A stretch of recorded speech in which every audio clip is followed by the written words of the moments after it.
How long do uPVC windows really last? Salespeople love a big round number, so let's be honest about it. There are actually two lifespans to think about here, the frame and the glass, and they're not the same. Here's what to expect. First, the frame itself. A decent uPVC frame typically lasts somewhere between 20 and 30 years, and a well-looked after one can keep going beyond that. The plastic is tough and weatherproof, so the frame is rarely the first thing to fail. But here's what the sales pitch skips.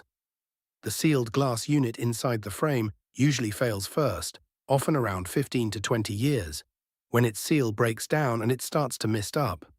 The good news is you can replace just the glass and keep the frame. And you can stretch that out. A wipe down a couple of times a year, a drop of oil on the hinges and locks, and keeping the little drainage slots clear all add years. One tip: very dark frames take more of a beating from direct sun than paler ones. So think 2 to 3 decades from the frames, with the glass units the first thing you'll likely replace. Look after them and they'll go the distance. More honest home advice over at Axiom Eco Homes. Subscribe for more.